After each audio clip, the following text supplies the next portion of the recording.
현대 여성은 모르더라도 한국의 어머니들은 정말 위대한 살림꾼인 것 같아요.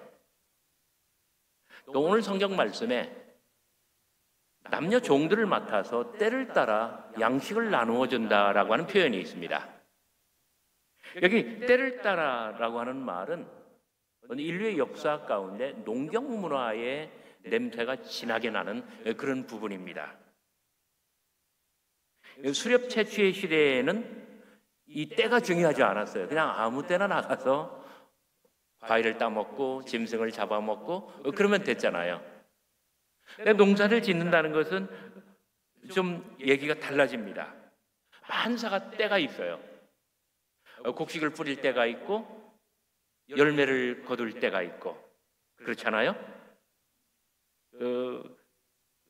논에 물을 대야 할 때가 있고 그리고 이렇게 만사가 다 때가 있는 거예요. 그래서 이 때를 알고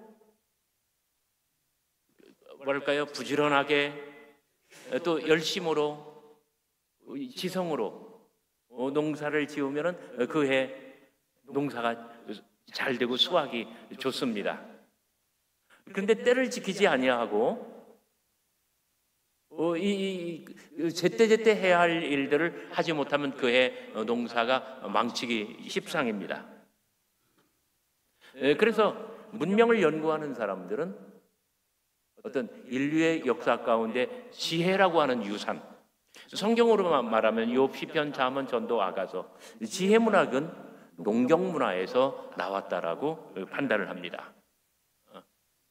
이때 시간을 잘 알고 지켜서 그대로 행하여 농사를 잘 짓는 사람은 잉여 생산을 이룹니다. 자기가 먹고 사는 것 이상으로 재화를 벌어들인다는 이야기예요. 그렇지 못한 사람들은 부족하니까 어떻게 해야 돼요? 곡식을 빌려야 돼요. 꾸는 거죠. 그러다 보면 이것이 조금씩 격차를 벌려 나가다 보면 이제 사회의 계층이 발생합니다. 종이 생기고 그다음에 노예가 생기고 사회 계층이 분화돼요. 그러면서 어떤 부의 불균형이나 이런 모든 것들은 바로 이 농경 문화 때에 생겼다고 나왔다고 역사학자 그다음 문화학자들은 이렇게 분석을 합니다. 이런 것들을 가장 잘 아는 사람들이 남자보다는 여자들인 것 같아요. 큰애 등록금 낼 때가 가까운데 집안에 돈이 없습니다. 셋째, 시집을 보내야 되는데 혼수 비용은 어떻게 마련한다는 말입니까? 대개들 남자들은 껍데기인데 여자들은 집안 살림에 골치가 아픕니다. 없는 살림에 박한 월급으로 가정 경제를 꾸리고 아이들을 먹여 살리며 그리고 자녀들을 교육하고 그러면서도 조금씩 집안의 재산을 늘려가야 합니다. 그러다가 자식들 결혼시키고 다 시집장가 보내고 나면은 그때부터는 이제 또 자기들 노후 준비에 여념이 없습니다.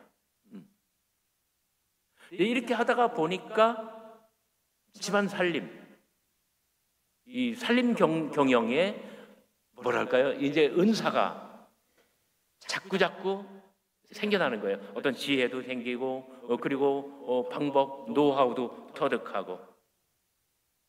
저희 어머니는 17살 때 시집을 오셨습니다. 이 시아버지를 봉양하는데 우리 시아버지 그러니까 저희 할아버지 한번 외출이라도 하려면은 저희 어머니는 할아버지의 두루마기를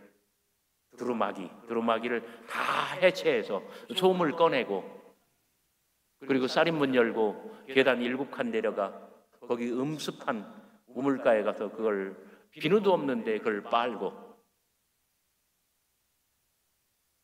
그리고 널었다가 마르면 그걸 다림질을 하고 다시 다 바느질을 해서 옷을 만듭니다.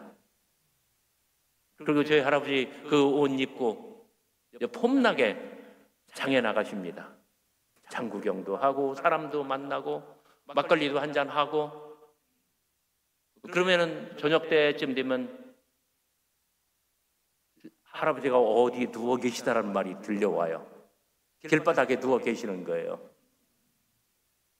그러면 제 어머니는 애들 시켜서, 애들이 누구예요? 저예요. 저하고 형들이에요. 어디 가면은 할아버지 큰 대자로 누워 계시니 잘 모시고 들어오너라. 모시고 들어오면은 할아버지는 몸은 떡이 돼 있고 옷은 걸레가 되어 있습니다. 그러면 그 옷도 다시 다 해체해가지고 다시 빨고 널고 말리고, 그리고 다시 다 바느질 해가지고 다시 옷을 만들어내요.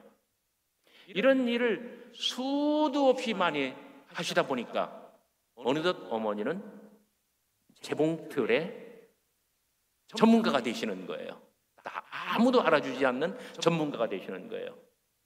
저희 어머니는 제가 역사 기록을, 집안의 모든 것들 자료를 다 찾아보니까 15살 때 처음으로 자수를 놓기 시작하셨어요. 1943년이에요. 그래가지고 이사를 가는데 자수를 완성하지 못하고 그 자수를 그대로 가지고 가십니다.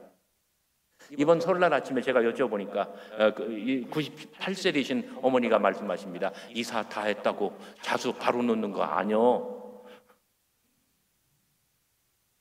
조금 이삿짐 많이 정리하고 또 생각이 나서 자수를 완성하다 보니까 17살이 되고 시집을 오셨다는 거예요.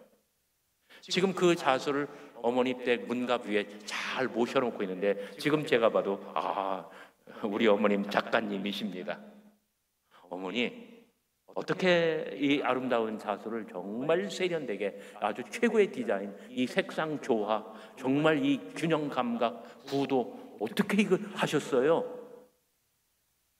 자수는 그냥 놓는 거 아니요. 본이라는 게 있어. 본. 그 본을 보고 그 실을 선택해서 색깔을 잘 맞춰서 그 본대로 하면 되는 거야. 저희 98세 어머니 아주 정확하게 말씀을 하시더라고요. 어머니는 그래서 이 바느질에 이제 아무도 알아주지 아니하는 전문가가 되셨습니다. 애들은 크는데 옷 사줄 돈은 없습니다. 그러면 어머니는 시장에 나가십니다. 옷가게에 들러서 옷을 살 것처럼 싹 관심 있게 보십니다. 어느 색상, 어느 모양, 눈썰미 있게 보시는 거예요. 그리고 실제로 구매하는 것은 옆에 그 뭐라고 합니까? 이 천가게, 옷감을 파는 가게로 들어가셔요. 그래서 옷감을 사다가 집에 들어오셔서 도화지로 본을 만드십니다. 본. 그리고 본을 대고 가위로 잘 오려서 바느질로 하든지 아니면 재봉틀로 밀든지, 그렇게 하면 뚝딱 옷가게에서 본 그 옷이 나오는 거예요. 한국의 여성들, 어머니들이야말로 이런 살림 경영의 천재들이십니다. 아마 여기 앉아 계신 거의 대부분의 분들, 어머님들이 그렇게 사셨을 것 같아요. 그리고 실제로 여러분들도 많은 부분 그렇게 사시면서 아마 가정경제, 살림 경영을 그렇게 해오셨을 것 같아요. 그래요. 한국의 여성들, 우리의 어머니들이야말로 살림 경영의 천재들이십니다. 그리고 성경에 나오는 가장 복되고 아름다운 최고의 청지기들, 거기에 가장 가까운 사람들입니다. 이 시중에 유행하는 유머가 있습니다. 내 머릿속에 있는 생각을 남의 머릿속에 제일 잘 집어넣는 사람들이 누구일까요? 어떤 직업일까요? 네? 교수님들입니다. 교수님들은 자기 머릿속에 있는 생각을 그 남의 머릿속에 제일 자주 집어넣는 사람들이에요. 두 번째, 남의 지갑 속에 있는 돈을 내 지갑 속에 제일 잘 집어넣는 사람들이 누구일까요? 소매치기 아닙니다. 어떤 사람들일 것 같아요? 기업인입니다. 기업인들은 정말 많은 아이디어, 그리고 이 생산, 그다음에 판매, 이런 모든 과정들을 통해서 정말 돈을 긁어 모읍니다. 퀴즈. 이 두 가지를 한꺼번에 다 해내는 사람은 누구일까요? 엄마들 또는 아내들입니다. 자기의 생각을 남편의 머릿속에 잘 집어넣고 자식들의 머릿속에 다 집어넣어요. 그러니까 남자들은 껍데기라고 했잖아요. 그러니까 집안에서 여자들이 다 하고 나니까 남자들은 여자들 말을 안 들으면 집에서 국물도 없어요. 그러니까 말을 듣는 수밖에 없어요. 그리고 이 한국의 엄마들, 여성들 제가 이야기를 했습니다마는 이 살림경의 천재들이잖아요. 그러니까 모든 것들을 다 해내는 거예요. 그래요. 이 한국의 여성들, 우리의 어머니들은 이 모든 것들을 다 해내는, 정말 이 사자성어로 일타쌍피라고 합니다. 이 모든 것들을 다 해내는 사람들이에요. 여성들의 어떤 이런 풍부한 경험, 잠재력, 나는 우리 교회에도 이런 어떤 저력이 아주 충분히 많이 축적되어 있다고 생각합니다. 이런 여성들의 풍부한 경험과 잠재력이 우리의 삶을 살찌우고 우리의 인생을 윤택하게 만들고, 또 하나님의 교회에서 교회의 살림, 교회의 경영, 교회의 모든 것들을 정말 풍부하고 풍족하고 어려운 가운데서도 지혜를 가지고 헤쳐나가고 모든 것들을 가능하게 만들어주는 것이에요.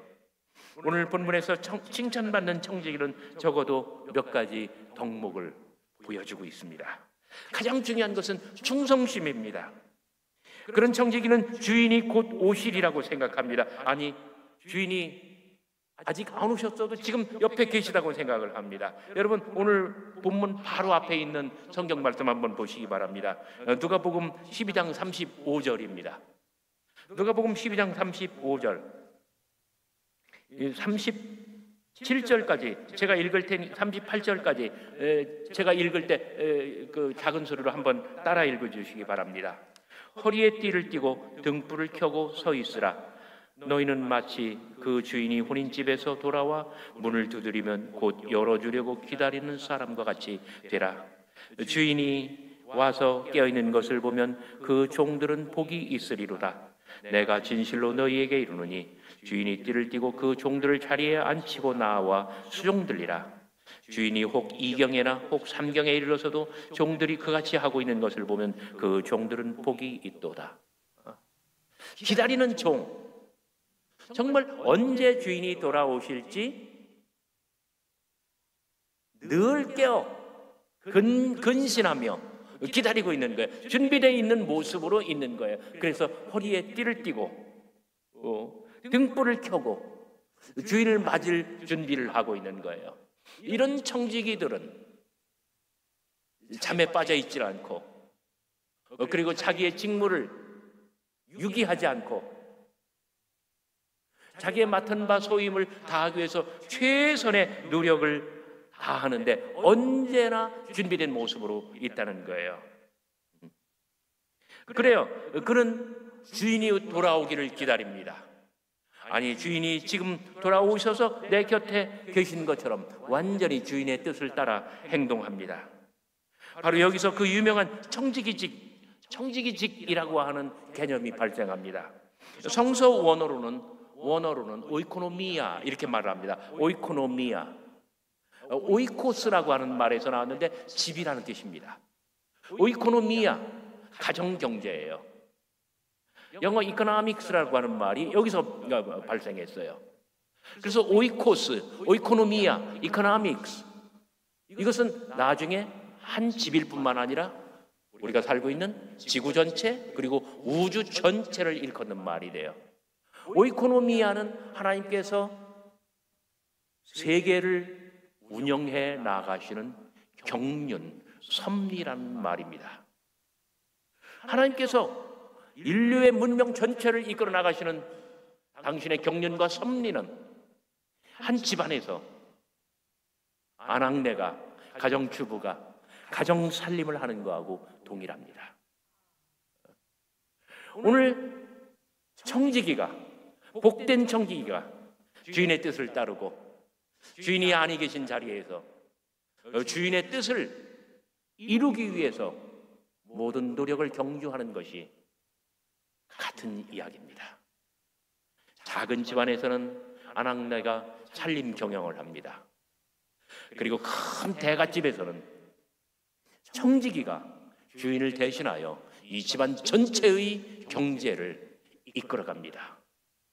그리고 모든 집들, 모든 대갓집들, 모든 기업들 전체를 다 아울러 우리 하나님께서는 인류의 역사를, 인류의 문명을 당신의 경륜과 섭리에 따라 운영해 가십니다. 이 세 가지는 본질상 동일하다는 뜻입니다. 오늘 본문에서 지혜롭고 진실된 청지기의 살림 경영이란 언제나 주인의 뜻에 따르고 주인의 뜻에 맞게 하고 주인의 뜻을 이루어내기 위함입니다. 웬들 윌키어라고 하는 사람이 미국의 백악관을 방문하게 되었습니다. 루즈벨트 대통령을 만나서 질문합니다. 대통령님, 저렇게 허약하고 무력한 해리 홉킨스, 정말 누가 봐더라도 헬렐레하고 비리비리하고 정말 팔푼이 같이 생겼는데 왜 저 사람을 가장 가까이에 측근으로 거느리고 계십니까? 루즈벨트 대통령이 이렇게 말을 합니다. 미스터 윌키에, 월터 윌키에 씨, 웬들 윌키에 씨 이렇게 부르면서 말해요. 바로 저 문을 통해서 이 방에 수도 없이 많은 사람들이 나를 찾아옵니다. 저 문을 통해서 들어오는 모든 사람들은 한결같이 나에게 무언가 해달라고 요구하기만 합니다. 그런데 여기 저렇게 좀 팔푼이 같이 생긴 해리 홉킨스는 나한테 뭘 해달라고 하는 것이 아니라 내가 오늘은 뭘 해드릴까요? 하고 늘 나한테 물으며 그렇게 산다는 거예요. 그러니 다른 모든 사람을 제쳐두고 내가 저 사람을 가까이 할 수밖에 없지 않겠습니까? 이것이 바로 내가 저 사람을 곁에 두는 이유랍니다. 그래요. 가장 아름답고 복되고 칭찬받을 청지기는 자신을 위해서가 아니라 주인을 위해서 일합니다. 자신의 이익과 자신의 뜻을 추구하지 않고 주인의 이익과 주인의 뜻을 추구합니다. 이를 위해서 그는 주인을 대신하여 집안 전체를 통솔하고 집안 살림 전체를 경영하며 그리고 이 집안이 가장 풍요롭고 가장 복되고 가장 아름다운 가정이 그런 대갓집이 될 수 있도록 그렇게 주인을 도와주는 것입니다. 주인에게 그 집 종들을 맡아서 때를 따라 양식을 나눠줄 자가 누구냐? 그런 지혜 있고 진실된 청지기가 누구냐? 이런 청지기의 또 다른 하나의 특성은 자율성과 자발성입니다. 복된 청지기는 모든 일을 스스로 알아서 처리합니다. 시켜서 하는 것이 아니라 알아서 하는 거예요. 자발적으로 하는 거예요. 주인이 없을 때 그는 주인을 대신해야만 합니다. 누군가 주인에게 아주 비판적으로 질문을 할 건데 이 사람이 앞에서 대신 막아주고 답을 해주고 어쩌면 그렇게 주인의 마음에 쏙 들게 그렇게 하는지 그러면서도 이런 사람들은 겸손하게 행동합니다. 내가 행여 주인의 그림자를 밟지는 않을까? 내가 조금이라도 주인의 뜻에 어긋나게 행동하는 것은 아닌가? 늘 조심하면서 늘 겸손하게 제 생각으로는 제 소견으로는 제가 감히 짐작하기로는 주인은 이런 뜻을 가지고 계실 것입니다. 언제나 주인을 위해서 행동하고 주인을 대신해서 행동하며 주인의 마음으로, 주인의 뜻으로, 주인의 취지대로 그렇게 행동하는 것입니다. 주인이 계셔도 어느 구석에서든 주인의 생각으로, 주인의 기준으로, 주인의 뜻이 이루어지도록 모든 것을 스스로 알아서 행동하는 사람입니다. 이런 청지기는 집안의 질서와 집안의 전통과 집안의 모든 중요한 것들을 소중히 여기며 이러한 모든 것들을 해치지 아니하도록 이 집안의 좋은 내력과 전통, 이 집안의 장점, 이 집안의 모든 좋은 것들을 더욱더 세워나가기 위해서 최선을 다합니다. 그런 주인에게 종들을 맡아서 종들을 다스릴 뿐만 아니라 집안 경제, 이 살림 경영이 일어나도록 정말 땀 흘려 일을 합니다. 이런 청지기가 발휘하는 또 다른 하나의 특성은 효율성입니다. 때를 따라 양식을 나눠준다. 어렸을 때 일꾼들 불러가지고 밭농사도 짓고 또 광도 짓고 할 때 보면은 아침 10시쯤 되면은 새참이 나가요. 점심 때는 점심이 나가고요. 그리고 오후 서너 시 되면 또 새참이 또 나가요. 하루 종일 일을 할 수 있도록 그렇게 만들어 나가요. 건물을 하나 가지고 있는데 일꾼을 불러봐요. 우리 교회에 그런 분들 많이 계시죠. 일꾼을 불러보는데 와서 1시간, 2시간 일하고 하루 품삯을 다 받아가요. 그것도 혼자가 아니라 2명, 3명, 여러 명이서요. 아마 여러분들이 훨씬 더 전문가일 거예요. 어떻게 정말 효율적으로 일한 만큼 삭을 주느냐, 아니면은 삭세, 아깝지 않은 그러한 노동을 그 사람들에게서 창출해내느냐. 가장 지혜롭고 그리고 복된 청지기는 이런 모든 것들을 다 해나가는 거예요. 이런 것을 가리켜서 우리는 지혜라고 이야기를 합니다. 자, 어려운 살림 경영, 머리를 짜내야 합니다. 그리고 여러 가지 합법적인 합당한 수단과 방법을 찾아내야만 합니다. 그러다 보니까 지혜가 생기고 어떤 요령과 방법이 터득되고 그러면서 문제를 해결하고, 제가 일찍이 이 모든 것들은 이 농경문화의 산물이라고 말씀을 드렸잖아요. 만사가 때가 있습니다. 최악의 상황에서도 최적의 해결책으로 만사를 해결해내는 능력입니다. 우리는 이런 지혜를 달라고 하나님 앞에 간구해야 될 것 같아요. 하나님의 교회의 살림 경영에도 마찬가지입니다. 어떻게 하면 낭비를 줄이고 효율성을 극대화하며 그리고 정말 한 분 한 분이 하나님께 바치는 헌금인데 이러한 것들이 헛되이 낭비되지 아니하도록, 헛되이 새나가지 않도록 어떻게 이 살림 경영을 가장 하나님 뜻에 맞게 해낼 수 있을까? 지혜가 필요한 거예요. 정말 우리의 어머니들, 우리 한국의 여성들은 없는 살림의 이 모든 것들을 해나가면서 지혜를 터득해 나가는 사람들입니다. 그러면서 어떤 한 분야, 특정 분야에서 정말 이런 지혜가 축적되고 그리고 노하우가 쌓이다 보니까 전문가 수준의 뭔가 그런 것, 실력을 발휘하기도 합니다. 우리는 지혜가 없다고 불평할 필요는 없습니다. 유명한 조각가인 로댕은, 여러분 로댕에 생각하는 사람, 잘못 들으면 오뎅이라고, 답안지에 오뎅이라고 쓰면 안 돼요. 로댕에 생각하는 사람, 정말 얼마나 유명한 작품입니까?